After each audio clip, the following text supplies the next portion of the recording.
بحکم احادیث ایمان یہ ہے کہ ہو سب سے بڑھ کر محبت نبی کی۔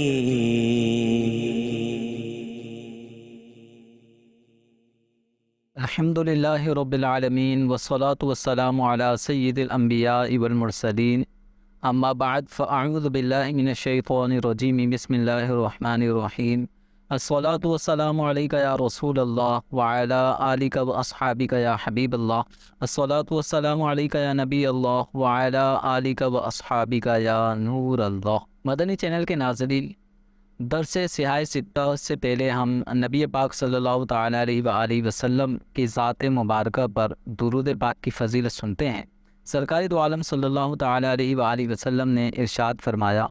جو مجھ پر روزانہ 50 مرتبہ درود پڑھے گا، کل بروز قیامت میں اس سے مصافحہ کروں گا۔ صلو علی الحبیب صلی اللہ تعالی علی محمد صلی اللہ علیہ وسلم، صلاۃ و سلام علیک یا سیدی یا رسول اللہ۔ آج درس سیاہ ستہ میں جس حدیث مبارکہ کا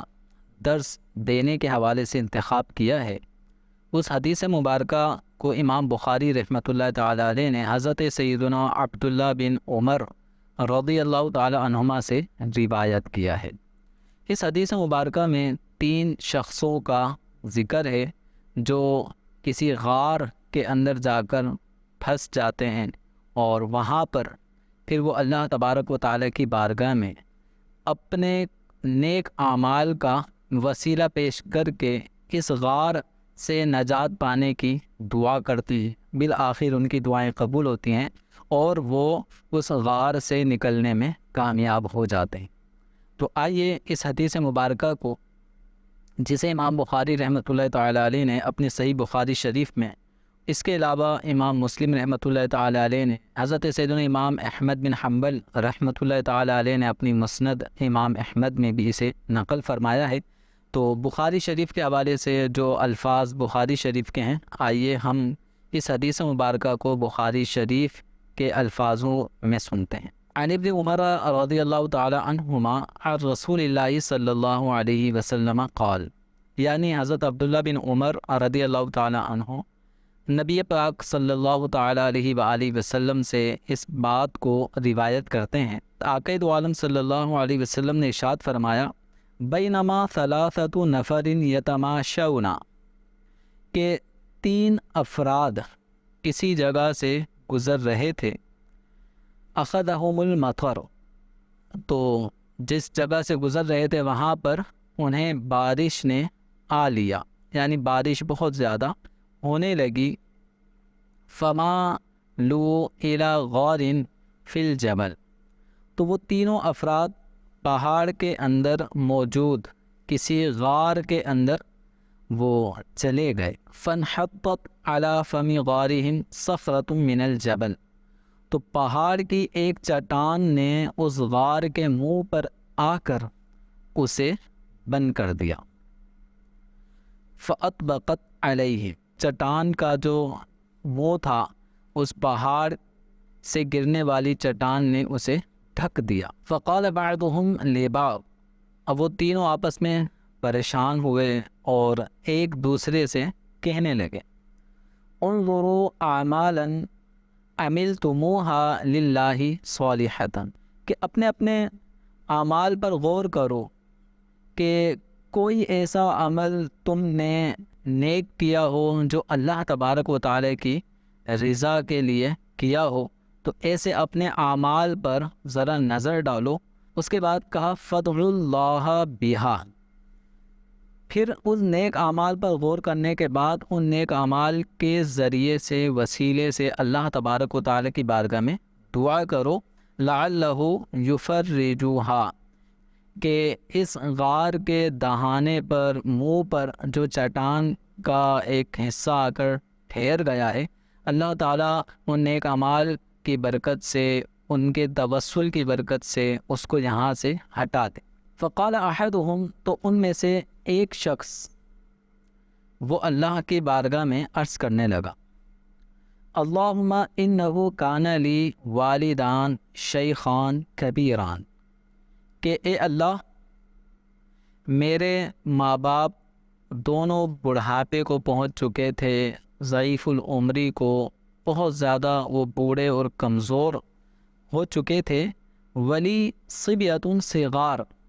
اور میرے چھوٹے بچے بھی تھے، کنت ارعا علیہم، اور میں اپنے بال بچوں کے لیے، اپنے والدین کے لیے میں گزر اوقات کے لیے ریوڑ بکریوں کا چرانے کا کام کیا کرتا تھا۔ فَإِذَا رُحْتُ عَلَيْهِمْ فَحَلَبْتُ بَدَأْتُ بِوَالِدَيَّ أَسْقِيهِمَا قَبْلَ وَلَدِي، جب میں اپنے کام سے فارغ ہو کر گھر آتا تو سب سے پہلے میں جو بکریاں تھیں، ریوڑ تھی، ان کا دودھ دوہتا، دودھ حاصل کرتا، نکالتا۔ اس کے بعد میں اپنے والدین کو سب سے پہلے وہ دودھ پیش کرتا تاکہ میرے والدین کو میں وہ دودھ پلا سکوں، اور اپنے بچوں کو دودھ دینے سے پہلے میں اپنے والدین کو دودھ پیش کیا کرتا تھا۔ وَإِنَّهُ نَاءَ بِالشَّجَرِ، تو ایک دفعہ ایسا ہوا کہ مجھے اپنے جانوروں کو پتے، گھاس پھوس کھلانے کے لیے ان کو ایک دور درخت کے پاس لے جانا پڑا۔ وہ درخت مجھے بہت دور لے گیا، یعنی اپنے ریوڑ کو چراتے چراتے میں ایک دور مقام کی طرف چلا گیا۔ فَمَا أَتَيْتُ حَتَّى أَمْسَيْتُ فَوَجَدْتُهُمَا قَدْ نَامَا، تو جب میں واپس پلٹا تو رات کافی دیر ہو چکی تھی، اور جب میں اپنے والدین کے پاس آیا تو میرے والدین سو چکے تھے۔ فَحَلَبْتُ كَمَا كُنْتُ أَحْلُبُ، تو میں حسب معمول میں نے جانور کا دودھ حاصل کیا، نکالا جس طرح میں پہلے نکالا کرتا تھا۔ تو میں نے دودھ نکالنے کے بعد فَجِئْتُ بِالْحِلَابِ، وہ دودھ کا پیالہ میں لے کر آیا۔ فَقُمْتُ عِنْدَ رُؤُوسِهِمَا، اور میں اپنے والدین کے سرہانے آ کر دودھ کے پیالے کو لے کر کھڑا ہو گیا۔ أَكْرَهُ أَنْ أُوقِظَهُمَا مِنْ نَوْمِهِمَا، اب مجھے یہ بات ناگوار گزر رہی تھی کہ میرے ماں باپ جو سو رہے ہیں، میں ان کے پاس آ کر ان کو نیند سے جگاؤں، بیدار کروں، گویا ان کی نیند میں خلل لانا مجھے پسند نہیں تھا۔ وَأَكْرَهُ أَنْ أَبْدَأَ بِالصِّبْيَةِ قَبْلَهُمَا، اور مجھے یہ بات بھی ناگوار گزر رہی تھی کہ پہلے میں اپنے ماں باپ کو دودھ پلایا کرتا تھا، پھر اپنے بچوں کو دودھ دیا کرتا تھا، تو اب میرے ماں باپ تو سو چکے ہیں، اب میں انہیں جگانا بھی پسند نہیں کر رہا تھا، اور ساتھ ہی ساتھ یہ بات بھی مجھے پسند نہیں تھی کہ میں اپنے ماں باپ کو دودھ پیش کرنے سے پہلے اپنے بچوں کو میں دودھ پلاتا ہوں۔ وَالصَّبِيَّةُ يَتَضَاغَوْنَ عِنْدَ قَدَمَيَّ، اور میرے بچے میرے پاؤں سے لپٹے ہوئے تھے اور رو رہے تھے، مطلب بچوں کو نیند بھی آ رہی تھی، رو بھی رہے تھے۔ فَلَمْ يَزَلْ ذَلِكَ دَأْبِي وَتَأْبَوْ حَتَّى طَلَعَ الْفَجْرِ، یہاں تک کہ یہ سلسلہ، یعنی میں اپنے والدین کے سرہانے دودھ کا پیالہ برتن لے کے کھڑا ہوں، اور میرے بچے میرے قدموں سے لپٹے ہوئے ہیں، انہیں بھی بھوک لگ رہی ہے، کوئی رو رہا ہے تو کبھی کسی کو نیند آ جاتی ہے، تو یہ سلسلہ سوتے جاگتے روتے بچوں کا وہ صبح صادق تک چلتا رہا۔ لیکن میں اپنے والدین کو دودھ پلانے کے انتظار میں کہ جب وہ بیدار ہوں گے تو میں سب سے پہلے اپنے والدین کو یہ دودھ پیش کروں گا تاکہ میرے والدین یہ دودھ پی کر کچھ توانائی حاصل کر لیں۔ میں نے اپنے بچوں کو وہ دودھ نہیں پلایا یہاں تک کہ صبح ہو گئی۔ تو اب وہ آدمی، وہ نوجوان عرض کرتا ہے اللہ تبارک و تعالیٰ کی بارگاہ میں، فَإِن كُنْتَ تَعْلَمُ أَنِّي فَعَلْتُ ذَلِكَ ابْتِغَاءَ وَجْهِكَ فَافْرُجْ لَنَا فُرْجَةً نَرَى مِنْهَا السَّمَاءَ، کہ یا اللہ، بے شک تو جانتا ہے، اگر تو جانتا ہے کہ میں نے یہ عمل تیری رضا کے لیے ہی کیا تھا تو یا اللہ ہمارے لیے کچھ کشادگی عطا فرما، اس غار سے نکلنے میں کچھ گنجائش پیدا فرما تاکہ ہمیں آسمان تو نظر آ جائے۔ فَفَرَجَ اللَّهُ لَهُمْ فُرْجَةً حَتَّى يَرَوْنَ مِنْهَا السَّمَاءَ، تو اللہ تبارک و تعالیٰ نے کچھ کشادگی کو فرمایا، یہاں تک کہ ان لوگوں نے اس غار میں رہتے ہوئے وہ آسمان کو دیکھا، یعنی غار کے اندر کچھ اجالا ہونے لگ گیا۔ اس کے بعد دوسرا جو آدمی تھا اس نے پھر اللہ تبارک و تعالیٰ کی بارگاہ میں یوں عرض کی، اللہم انہو کانت لی ابنۃ عم، کہ اے اللہ میری ایک چچا کی بیٹی تھی، احبھا کاشد ما یحب الرجال النساء، اور میں اسے بہت زیادہ اسے محبت کرتا تھا، جس طرح کے آدمیوں کو عورتوں سے محبت ہوتی ہے اس طرح کی شدت کے ساتھ مجھے اپنی اس کزن سے محبت تھی۔ فطلبت الیہا نفسہا، اب وہ محبت تھوڑی سی مطلب اس میں برائی کا پہلو بھی غالب تھا، تو میں نے اس سے اس کے نفس کو طلب کیا۔ فابت حتی آتیا بمئۃ دینار، تو اس نے انکار کیا اور اس نے گویا مطالبہ کیا کہ جب تک 100 دینار نہیں دیے جائیں گے وہ اس کام کے لیے راضی نہیں ہوگی۔ فسعیت حتی جمعت 100 دینار، تو میں نے پھر کوشش کی، کمایا، یہاں تک کہ میں 100 دینار میں نے جمع کر لیے۔ فلقیتها بہا، میں نے وہ 100 دینار اس کو دیے، اس سے پھر ملنے کی خواہش کا اظہار کیا۔ فلما قعدت بین رجلیہا، تو جب برائی کے ارادے سے میں اس کے قریب بیٹھ گیا تو اس نے کہا، یا عبداللہ، اے اللہ کے بندے، اتق اللہ، اللہ سے ڈر، ولا تفتح الخاتم، اور مہر کو مت کھول۔ فقمت عنہا، تو میں یہ سنتے ہی کہ اللہ سے ڈر، اس عورت کے پاس سے الگ ہو گیا۔ اللہم فإن كنت تعلم انی قد فعلت ذلك ابتغاء وجہک فافرج لنا منہا، تو پھر اس نے اللہ کی بارگاہ میں دعا کی کہ اے اللہ، یہ جو میں نے کام کیا تھا، اگر تو جانتا ہے کہ یہ کام میں نے تیری رضا کی خاطر کیا تھا، تو یا اللہ اس غار سے نکلنے کے لیے ہمیں کچھ کشادگی عطا فرما۔ ففرج لہم فرجا، تو اللہ تبارک و تعالیٰ نے ان کے لیے غار سے نکلنے میں مزید کشادگی فرما دی۔ اب تیسرا جو شخص تھا اس نے بھی کچھ اپنی نیکیوں کو اس موقع پر یاد کیا، اور اس نے پھر اللہ تبارک و تعالیٰ کی بارگاہ میں عرض کیا، اللہم انی کنت استاجرت اجیرا بفرق ارز، کہ اے اللہ بے شک میں نے ایک مزدور کو چاولوں کے کچھ مقدار کے بدلے میں اجرت پر رکھا تھا۔ فلما قضا عملہ، تو جب اس نے اپنا کام پورا کر دیا، قال اعطنی حقی، تو اس نے کہا کہ مجھے میرا حق دے دو۔ فعرضت علیہ حقہ، تو میں نے اس کا جو حق بنتا تھا، چاول جتنی مقدار تھی وہ سب میں نے اس کے سامنے پیش کر دی۔ فترکہ ورغب عنہ، اجرت میں ملنے والے چاول جو تھے اس نے ان کو وہیں چھوڑ دیا اور بے رغبتی کے ساتھ وہ وہاں سے چلا گیا۔ فلم ازل ازرعہ حتی جمعت منہ بقرا وراعیہا، تو جب وہ چلا گیا اور اپنی اس نے اجرت نہیں لی تو میں نے اس کے چاولوں کو زمین میں بویا، اس سے کاشت کی، تو کچھ عرصے اس کے چاولوں کے ذریعے سے مجھے آمدنی ہوئی، تو اس کی آمدنی سے میں نے بیل جمع کر لیے اور اس کے چرواہے جمع کر لیے، یعنی اس کی آمدنی کے ذریعے سے میں نے بیلوں کا اور اس کے چرواہے کا بھی اہتمام کر لیا۔ فجاءنی، پھر وہ کچھ عرصے کے بعد آ گیا، فقال، کہنے لگا، اتق اللہ ولا تظلمنی واعطنی حقی، کہ اللہ تبارک و تعالیٰ سے ڈر، مجھ پہ ظلم مت کر، اور جو میرا حق بنتا ہے مجھے دے دے۔ تو میں نے کہا، فقلت اذهب الى ذلك البقر وراعيها، کہ تیرا جو حق تھا نا چاولوں میں، وہ حق دراصل اب یہ بیل ہے اور یہ چرواہا ہے، یہ تیرا مال ہے، اس کو لے جا۔ فقال، تو اس نے کہا، اتق اللہ ولا تحزأ بی، کہ اللہ سے ڈر، میرے ساتھ دل لگی مت کر، مذاق مت کرو میرے ساتھ۔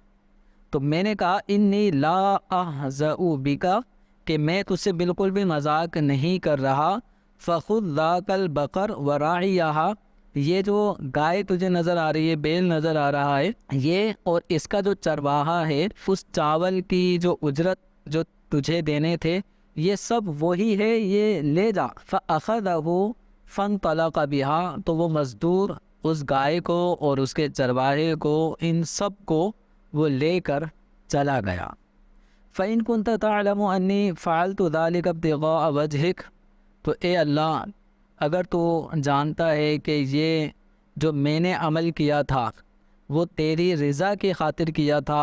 کہ اس کے مال کی حفاظت بھی ہو جائے اور اس کے مال سے جو اضافہ ہوا یہ سب اضافہ میں نے اس کو دے دیا اور اس میں سے کچھ بھی اپنے لیے نہیں رکھا، اگر میرا یہ عمل تیری رضا کی خاطر تھا فَفْرُجْ مَا بَقِيَ، تو اب جو غار سے نکلنے کا تھوڑا بہت جو راستہ رہ گیا ہے یا اللہ اس کو بھی ہم سے دور کر دے۔ فَفَرَجَ اللَّهُ عَنْهُمْ، تو اللہ تبارک و تعالیٰ نے ان سے اس غار کے دہانے پر جو ایک چٹان آ کر لگ گئی تھی اس کو دور کر دیا اور وہ تینوں اس غار سے نکل گئے۔ مدنی چینل کے ناظرین، دیکھا آپ نے اس حدیث مبارکہ نے 3 اشخاص کا ایک غار کے اندر چلے جانا اور اس کے بعد غار کے منہ پر ایک بڑی سی چٹان کا آ کر اس غار کے منہ کو بند کر دینا، اور یہ تینوں اس غار کے اندر پھنس گئے ہیں۔ اب یہ اپنا زور لگا رہے ہیں کسی طریقے سے وہ غار کے دہانے پر آنے والی چٹان ہٹ جائے، لیکن وہ چٹان نہیں ہٹتی۔ اب انہیں کیا یاد آتا ہے؟ انہیں یاد آتا ہے کہ ہم نے اللہ تبارک و تعالیٰ کی رضا کے لیے کوئی بھی اگر نیک عمل کیا ہے تو باری باری ہر ایک آدمی اپنے نام اعمال پہ غور کرے، اپنی پچھلی زندگی پر غور کرے کہ اس نے کوئی نیک عمل کیا ہے ایسا کہ جو خالص اللہ تبارک و تعالیٰ کی رضا کے لیے ہو۔ چنانچہ ہر ایک نے اپنے اپنے ایک ایک کام کو جب غور کر کے تلاش کیا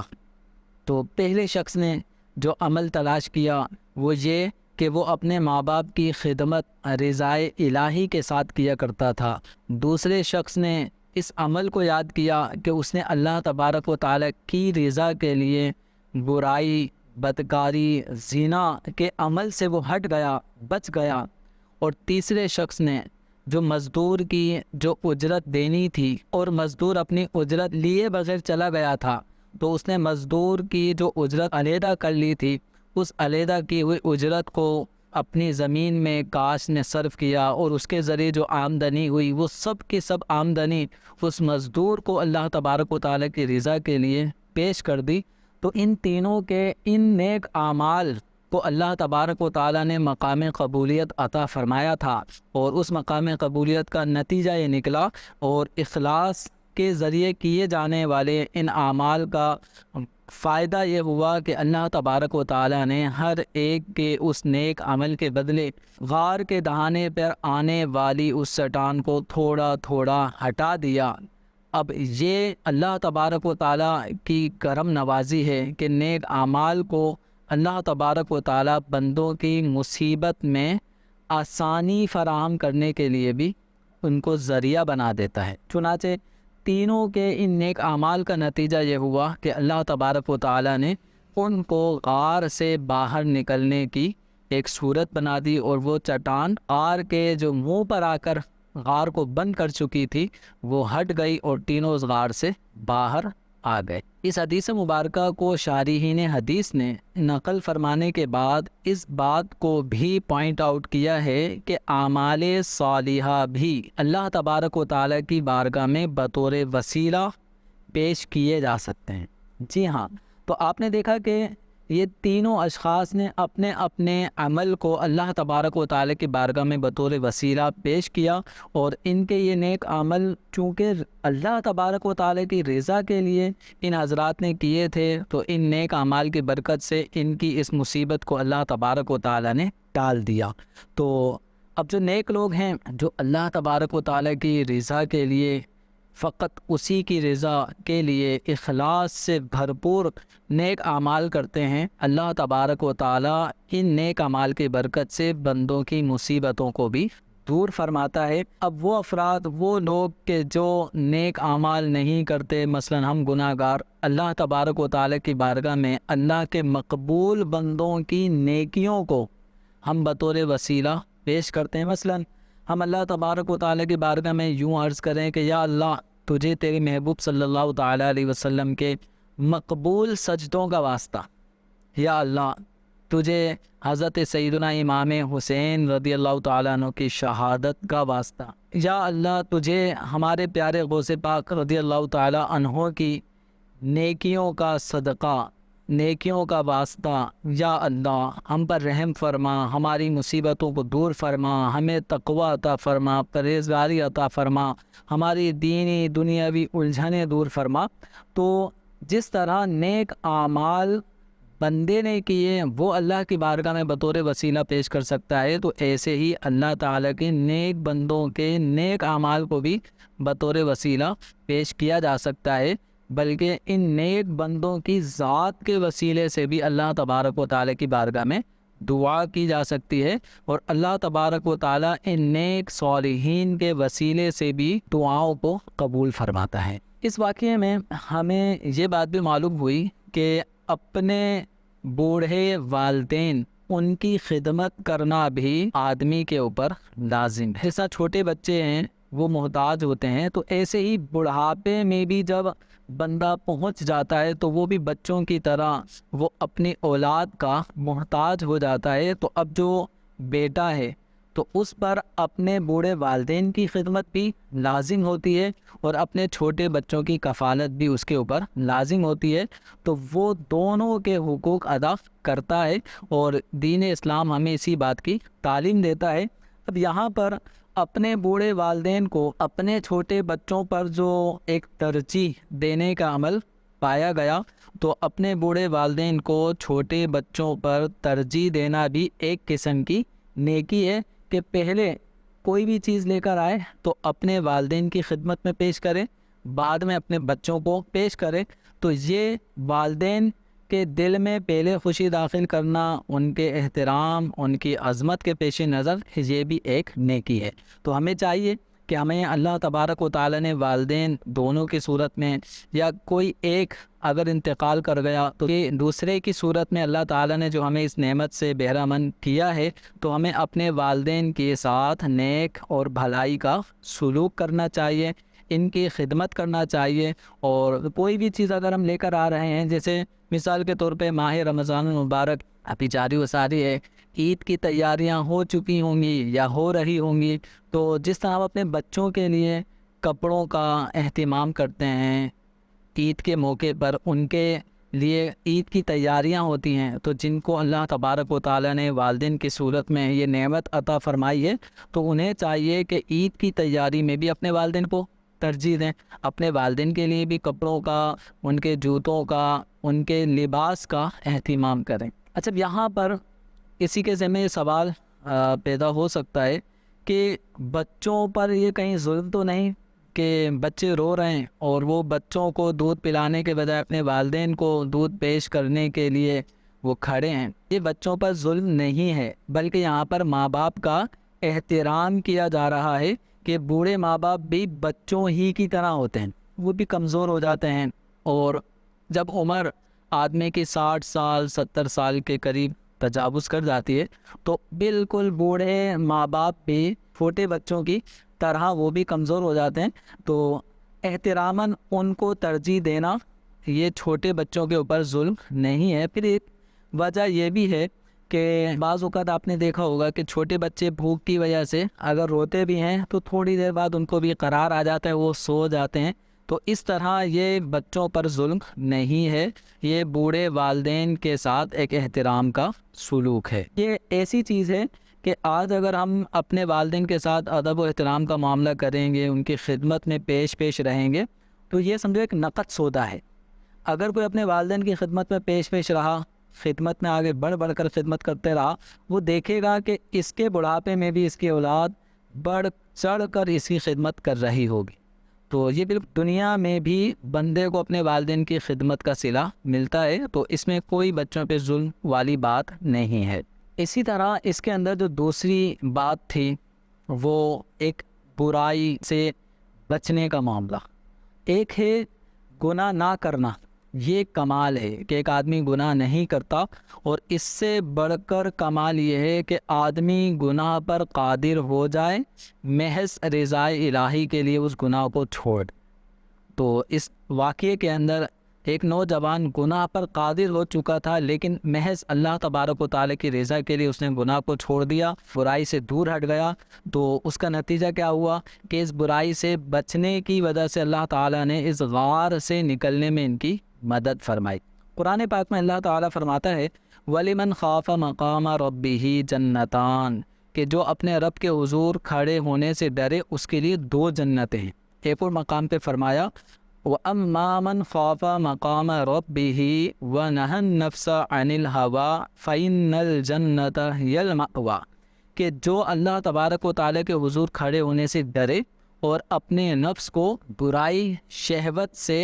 بچا لے، روک لے، تو اس کے لیے جنت ہی ٹھکانہ ہے۔ تو اللہ تبارک و تعالیٰ کا خوف رکھتے ہوئے اللہ تعالیٰ دیکھ رہا ہے، یہ بندے کے دل میں راسخ ہونا چاہیے۔ اگر ہم گناہ سے بچنا چاہتے ہیں تو اپنے ذہن میں اس بات کو، اس نظریے اور اعتقاد کو لازم کر لیں کہ اللہ تبارک و تعالیٰ دیکھ رہا ہے۔ یہ عقیدہ، یہ نظریہ، یہ تصور آدمی کو گناہ سے بچنے میں بہت مدد فراہم کرتا ہے۔ اللہ کرے کہ یہ نظریہ ہر وقت پیش نظر ہمارے رہا کرے۔ اور تیسری بات اس کے اندر کہ مزدور کا جو حق تھا وہ حق بھی اسے دیا، اور اس مزدور کی جو اجرت تھی اس کے ذریعے سے اگر کوئی کام کیا، مزدور ہی کے لیے کیا، مزدور ہی کے لیے اس میں اضافہ کیا اور وہ اضافہ اس مزدور کو ہی دے دیا، تو یہ عمل بھی اللہ کی بارگاہ میں مقبول ہوا۔ تو اس سے وہ افراد غور کریں کہ جو اپنے مزدوروں کو ان کی تنخواہیں وقت پر ادا نہیں کرتے، جبکہ حدیث مبارکہ میں اس بات کی ترغیب دلائی گئی ہے، اس بات کا حکم دیا گیا ہے کہ مزدور کا پسینہ خشک ہونے سے پہلے اس کو اجرت دے دو۔